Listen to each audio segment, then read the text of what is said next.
Hello and welcome back to another new edition of Windows on Current Affairs, and today we're going to embark over 9 years of unbelievable achievements. Of course, when we talk about Egypt in the past 9 years, nobody could ever believe that we have achieved that much of development projects, presidential initiatives, and empowering youth, empowering women, empowering the minorities, which is the low-income brackets and people with special abilities and people with determination. Of course, we call them like that. And we talk about so many achievements, so many successes, so many parts of development into the health sector, into the educational sector, into the industrial, agricultural. We have had an agricultural leap in the past 7 years and more. And when we talk about those 9 years, we couldn't help but say thank you to a man who came as a savior 10 years before, when the Egyptians mandated the army to take charge and help Egyptians kick out the unlawful group of the Brotherhood and take charge of Egypt and save it from chaos. And that's what President Abdel Fattah al-Sisi, back then Defense Minister, did, and he took it with courage, and he challenged very courageously together with the army, the unlawful group of the Brotherhood. And of course it was a very big challenge to his life and the lives of a very glorious army, but in the end we won, Egyptians, together with our army, with all our forces, and together with our president, and ever then it became history. Now today we're going to be talking about the 9 years of achievement. How far have you come? How far have you succeeded in executing or effecting the 17 goals of sustainable development and the 2030 vision, and all of that? And we're very delighted to be having with us live here in the studio Dr. Motaaz Abu Zeid. Is a professor of international law. Good evening, Dr. Abu Zeid. Good evening. And welcome to Windows on Current Affairs. And today we're talking about 10 years of achievements. Of course, people in Egypt became very familiar with that pace, that quick pace of successes. I mean, in a span of 1 year, we effected the monorail. In a span of 1 year before, then 9 years before, we already effected, or we already executed the second Suez Canal. In a span of 1 year, we had that project, we had the other project. So everything became so fast, and successes became after each other. And whenever anybody is observing the situation, they could hardly believe it. But we, the Egyptians who live here, we know it very well. Yes. With President al-Sisi, you can achieve anything in 1 year. So if you'd like to elaborate about this.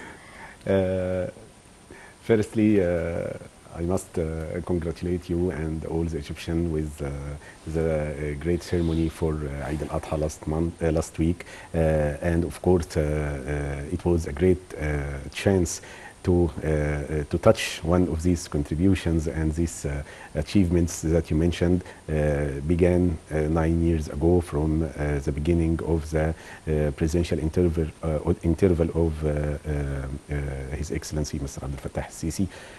And of course, as you said, it's now we can touch this and we can participate in this, and it's an ordinary thing for us every year to have a new contribution.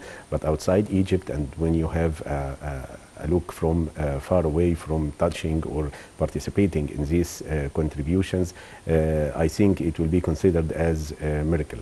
And of course, when we remember these times together, and how it was a critical transaction period here in Egypt, by ending of previous era full of neglection, full of corruption, full of omission, some wrongful and unlawful procedures, many negative points in society in every field. And of course, when the will came and the intention was performed to change all these systems, we passed through a very heavy transactional period, 3 years from 2011 to 2014. Really, it was a mess here in Egypt, according to the political field, the social field, the religious field, of course. And of course, it was a very hard time for Egyptians. So after these two intervals or two periods, you must make a decision, you must make a choice. What will you do next? Because even when you are standing or still standing at your place, you didn't have any steps forward, you are backward, of course, because all the world around you will give a new thing every day, and in a day or another you discovered yourself that you didn't achieve anything, so you will be in the back. And of course that's what we noticed or what we observed in this time. So as you said, there was an order, there was an requirement or request to participate or a participation from the army here in Egypt, was led by His Excellency Mr. Abdel Fattah al-Sisi at that time, to participate and to save this country from chaos, as you said. And of course, by coming the year 2014, New Egypt began to appear. New constitution, new principles, new changements, of course with a new president, and of course according to these previous considerations as the era of corruption and of course the era of the transactional period, we must take these steps, and of course we put the plan and we put the agenda, and of course I think we are now on the right path. Right. We're going to start off, take a flashback, as we are commemorating 9 years of achievement, and we commemorated the last week 10 years of June 30th revolution. Ever since our president have set his feet inside inside the office of the presidency, and he didn't even blink an eye. He started off with achievements. He started off with the new Suez Canal, and immediately another one, and another step, and presidential initiatives, and then the conferences, and then boosting tourism, because conferences gave the kiss of life to Egypt. It was not about conferences all the time, because this man has a vision. For example, let me take an example as the youth conferences. It is not all about youth. It's also creating out of Egypt as a hub or a Mecca to attract all countries to come over and attend the conferences, of course, as an interesting issue, but at the same time revive tourism in Sharm el-Sheikh. Yes. And then it was followed by a sequence of other projects and other initiatives and other events and all that. So, but in the middle of all that, we had serious challenges. Because we were boycotted back then from international community, because they accused us that this was a military coup, and now they are applauding. Correcting the vision, of course, they are giving us all the respect for all the things that we have done, and to the extent that we were leading a session inside the Security Council in the UN, to give an example as a leading example of a country who succeeded in defeating terrorism. Yes. So talk to us about that particular phase at the beginning, and how difficult was it for a man who was not, who didn't even want to be a president, and the people were putting him under pressure. The country was under pressure. Everybody was mandating him, together with the army, to save Egypt. Yes. And he never wanted that. But he had to save reality, to face reality, and he did it. So talk to us about that particular phase. Of course, this phase, as you said, it was very particular. Firstly, it began in 1211 when the military forces participated the intention and the will of the Egyptian people, when they refused all the wrongful and unlawful procedures here in Egypt, and began to express their intention of changing the social, economic and political field here in Egypt, asking for new constitution, asking for new principles and new beliefs in the society, and of course the participation of the military forces at that time build a great confidence between the people and the military forces, which was considered at that time the last shield for this society. And how can we seize this opportunity according to this relation which was rebuilt at that time? This is the first point. The second point, the appearance of Mr. Abdel Fattah al-Sisi during this period, firstly by being appointed as the Minister of Military Forces, was a very great welcoming approach from the Egyptian people. Firstly, he was a new face presented to the people, a man with a great contribution or a great success in the military field, a man with a respected reputation among the leaders of the army. And after the revolution of June 2013, he took a very serious and a very loyal procedure after declaration of the 1st of July by requesting Councillor Adli Mansour for the presidency of Egypt till the presidential election will be performed and till the new constitution will be issued. Of course, this is the first evidence that we can consider what happened in June 2013 as a revolution and a popular intention, and it's not a military coup. Because of course, when you are talking about military coup, you are asking about a movement from the military forces, and of course the movement firstly came from the people. Came from the people. Yes, of course. And it was shown on Google Earth. Yes, of course, and that's the second evidence. Yes, huge the military demonstrations forces inside all the streets of Egypt. People were moving, they were flashing the Egyptian flags and chanting slogans, yes, and calling for the army and everything. Yes. And it was documented. And this was documented because this will be the second evidence that the military forces, it came out of its hands. No interference from the military association in these movements. It began firstly from the people.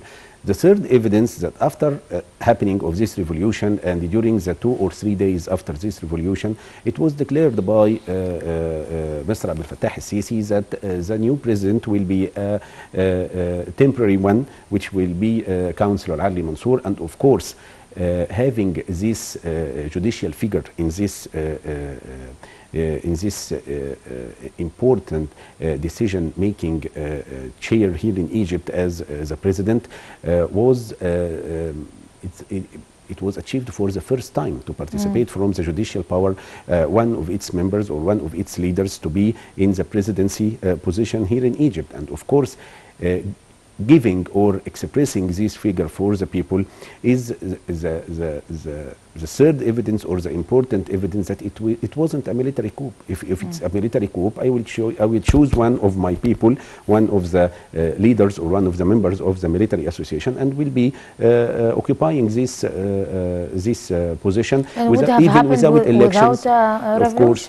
But according to these procedures, according to this arrangement, of course, this will prove that it was not a military coup. And after that, starting from 2013, starting by putting the word, the constitution, starting by putting the new principle to draw the new beliefs and new thoughts and new dreams of Egyptian people to be put in this constitution. And of course, it was a very successful one, a very new, modern one, collected a very large number of very modern principles that can suit the new republic and of course the imagination and the targets of people after 2 political revolutions.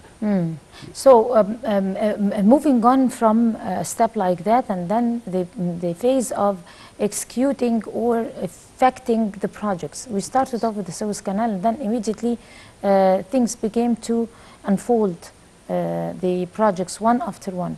The most prominent one was the economic reform. Yes. Haven't we decided to effect a very powerful economic reform?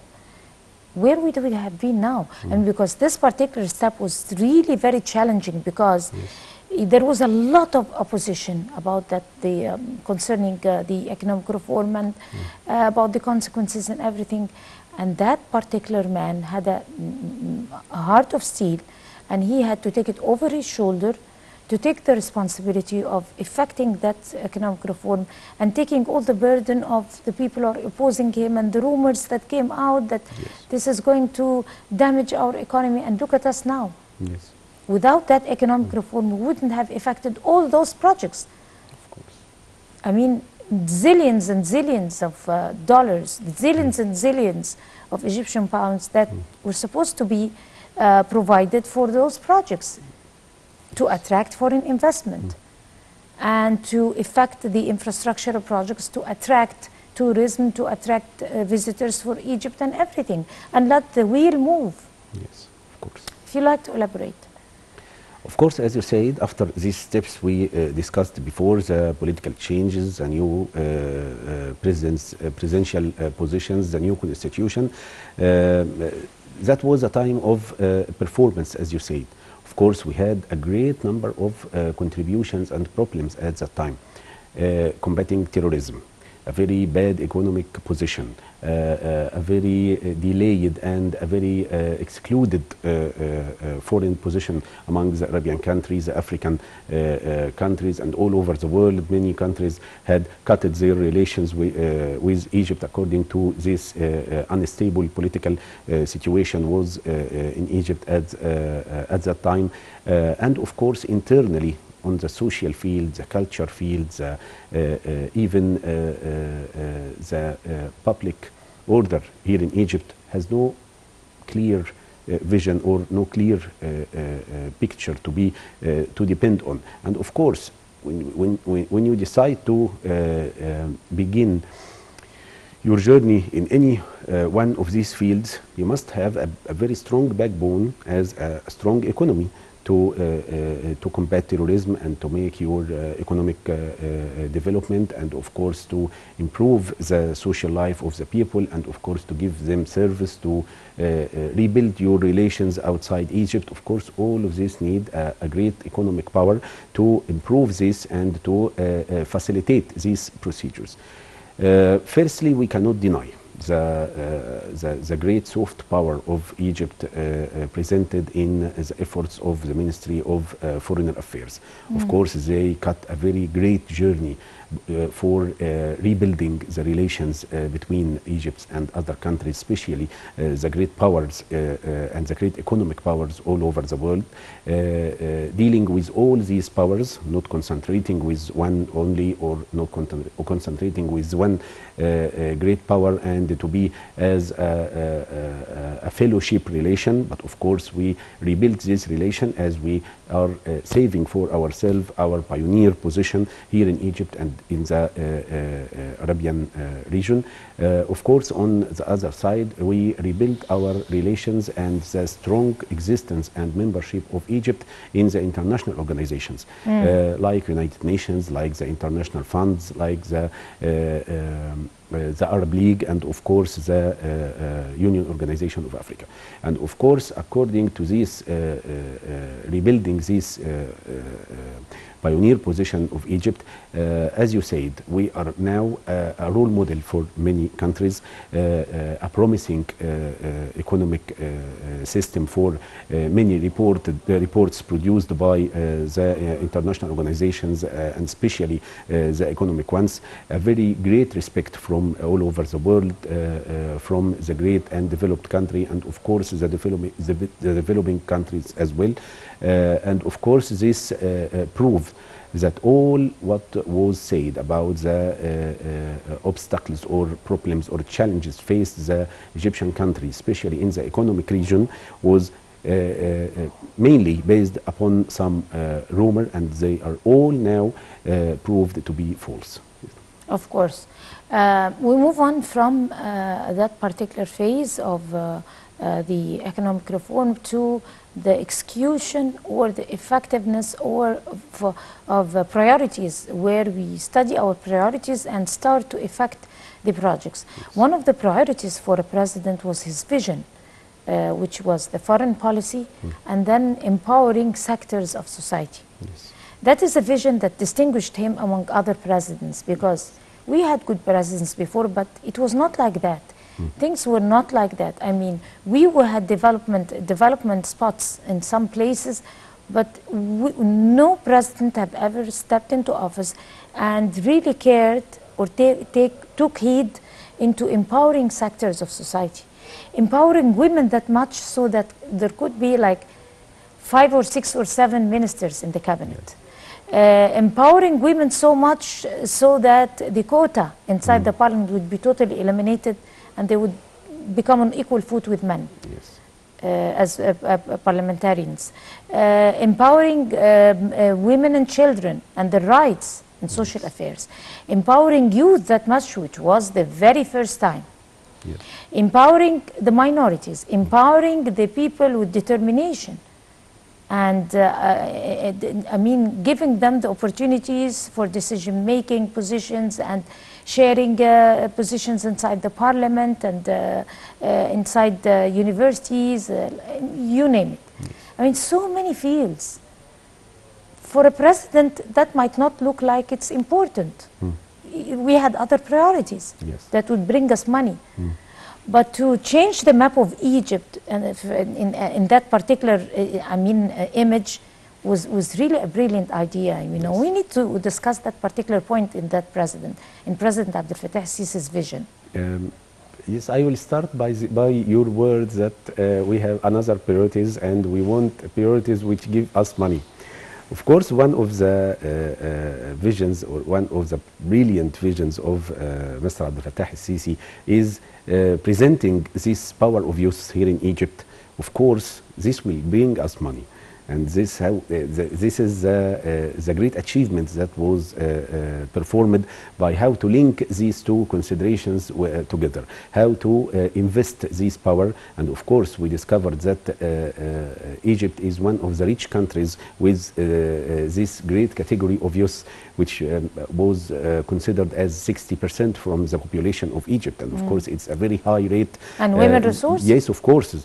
And of course, this will be considered in having decisions for participating these categories in decision making. We now notice that vice ministers are youth, and women also had a great percentage in participating in these positions. Of course, mayors, governors, ministers, as you said, and of course the vice positions of all these leaders or all these decision-making positions are now youth, and of course not only, as you say, the participating of women in the cabinet or in the membership of the parliament, but I think the new collaboration or the new achievement of this participation is the effective participation.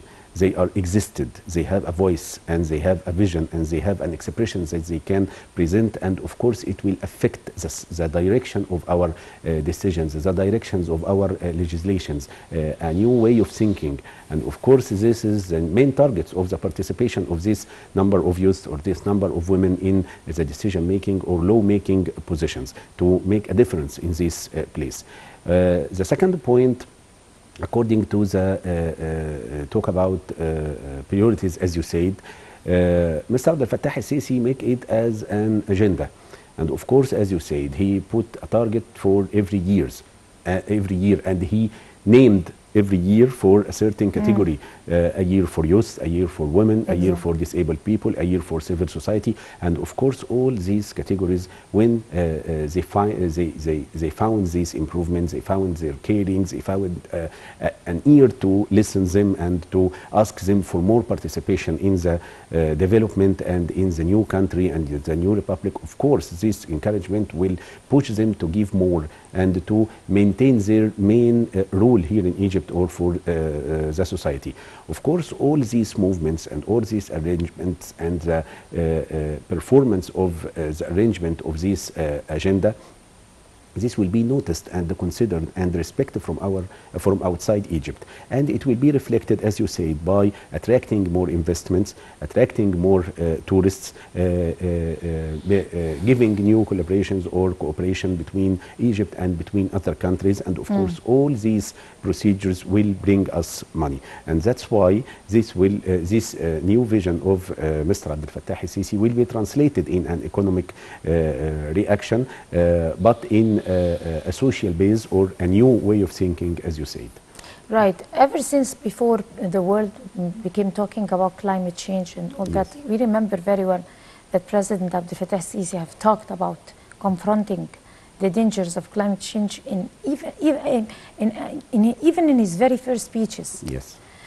He talked about climate change. He has a foresight and he has a very strong vision. He talked about climate change. He talked about respecting the environment and taking heed to the rights of the environment and trying to look over our priorities. What do we want from Mother Earth? And later on, years that followed, we hosted COP27. Yes. And it was the most successful conference ever. But then, talking about the projects that Egypt took before that in every single project, we were taking heed and we were taking in consideration how to execute that particular project or this particular mission in a way that would not harm the environment, yes, that would be environmental friendly, that would confront the climate changes. The day came that we received the whole world in a green city like Sharm el-Sheikh that was environmentally friendly, environmental free, and it was a huge success that really the whole media outlets talked about. Yes. That is also a foresight and a very strong vision from a president, of course, in the middle of all the things that we wanted to do. Yes. Firstly, we can put this consideration or this point between two brackets. The first one is the rights of the upcoming generations here in Egypt, children and youths, which we will give them the leadership of this country afterwards. The second point, we are committed to the goals of sustainable development of the United Nations, and one of them to maintain a certain healthy and protect the environment, and to ensure sources of nutrition, sources of water, and of course a clean and healthy environment and air around us. Of course, this commitment for the sustainable goals of the United Nations made us involved in this vision and made us participating in the competition or the international competition to achieve something in this path. On the other side, Egypt faced some environmental challenges as the poverty of water, as re-agriculture of new deserts, and of course serving the environment not only will reflected on the economic side, but of course it will raise the responsibility of our country to save the environment and of course to save the rights of the upcoming generations. As you said, we moved a lot even before COP27, declaring or expressing ourselves as a country that had a new vision, respecting the environment, working to confront the problems of the climate change, insisting on founding and construction of new sources of renewable sources of energy, and of course, by the way, in the last or in the end of the year 2022, many economic reports was produced considering Egypt in the second position among all the European countries for producing the renewable energy from sun or from the water. After UAE, we get the second position, and of course this was a great contribution, proving in front of the whole world that it's not a dream, it's not a propaganda, it's not a rumor, but we are insisting on this way, and we need to make contribution in this field. On the other side, as we said, not only the economic path that will be served by these efforts, but of course the sufficiency for the needs of the Egyptian people from maybe nutrition resources, for water resources, no more need to import some food crops or any sources of energy from other countries. And of course this sufficiency here in Egypt will serve us in the social and the economic life of the Egyptian people. And that was really touched, especially for the last year or the last period, when the whole world was asking from problems of high prices and maybe the reducing of the purchasing power of currency, not only in Egypt but in the whole world. But of course, according to the economic improvements efforts here in Egypt, we reduced the impacts of this economic crisis which the whole world faced, and I think it passes peacefully here in Egypt, and we can afford it and we can deal with it. But not only that, we are promising for a new economic development by the upcoming years. Right, and also talking about digitalization. Yes. Of course, we know that the COVID-19 came according to the whole circumstances worldwide, and we were forced to digitalize life. Not only Egypt. Yes. We're talking about the whole world, to do everything, work everything from home. So digitalization was among the priorities for the president and for Egypt. But when COVID came, we knew how to take advantage even from the pandemic. Accelerate. And we started by digitalizing the governorates, and Port Said became the first governorate totally digitalized, and then several governorates followed, unfolded, like 11 governorates right now, I think, and even here in Cairo, in Egypt, yes. digital life became predominant in everything. So digitalization was also one of the very important steps that we can give credit to that phase of presidency for President Abdel Fattah Sisi, and also his keenness on empowering youth to have a digitalized vision and providing them with training courses and training campaigns and initiatives to be able to empower and enforce that particular technique, modern technique, in their abilities. If you'd like to talk about it. Of course, the digital transformation is now a strategic base for the development here in Egypt. As you said, we was forced to deal with this digital transformation, especially during the period of pandemic of COVID-19. But after the ending of this period of COVID-19 pandemic, we realized that we must go through this new transformation, and we must deal with these new technologies, not only the digital transformation, but we must deal also with the AI or artificial intelligence application nowadays, as it was spread all over all the fields, banking, maybe medical surgeries, maybe even the legal making and the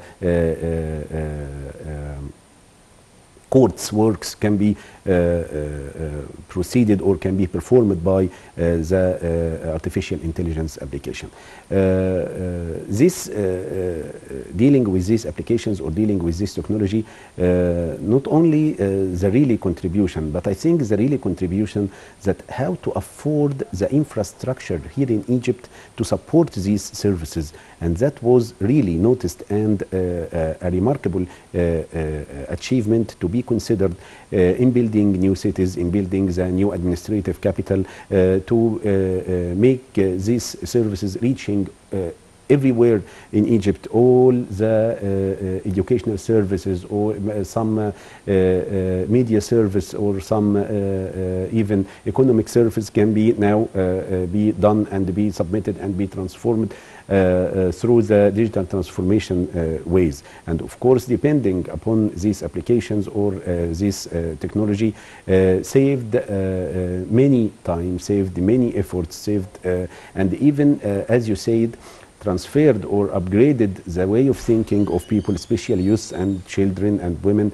even disabled people, to deal with new technologies, and encourage them not only to deal with these technologies, but the projects of the artificial intelligence and digital transformation is one of the mentioned investment projects that was mentioned in the law of investment, and also was mentioned as in the law of EMS projects, and also one of the legal considered procedures that can be accepted by courts or by the parliament, and that's why of course we are we are not forced to deal with, but we must deal with, or we now must prefer to deal with, because it is the best way nowadays to join or to participate the transformational or digital transformation all over the world.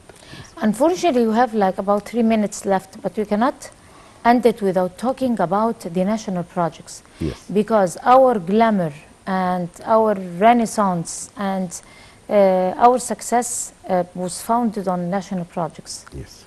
We have very, very popular national projects that revived the face of Egypt.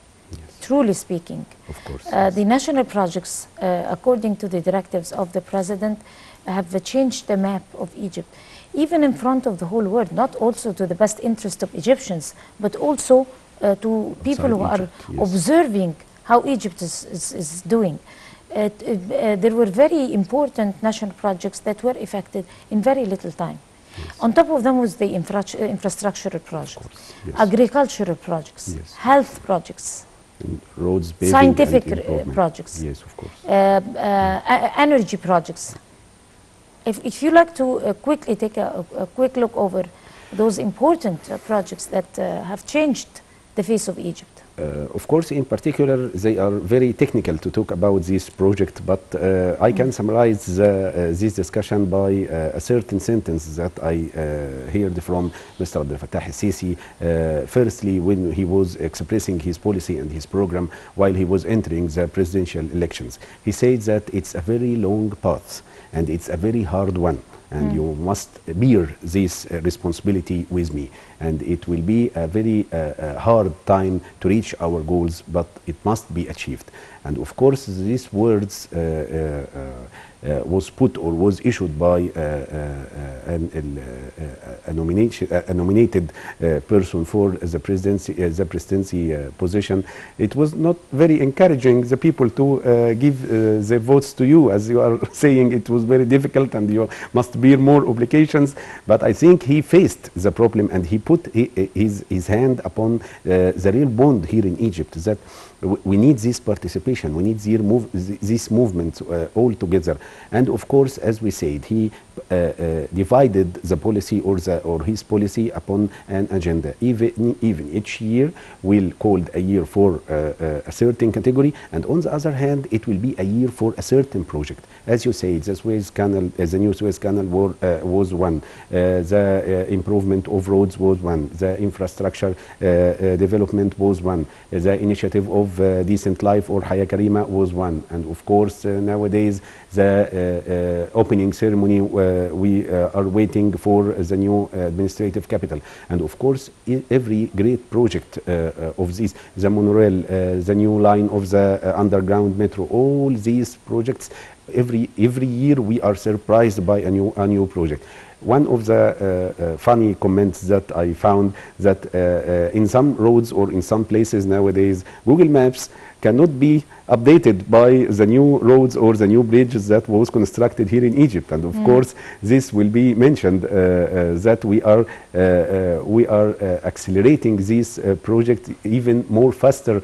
The technology can reach us. Of course, this must be mentioned, and this, as I read from from 2 or 3 days by one of the foreigner writers that Egypt making contributions every year as usual.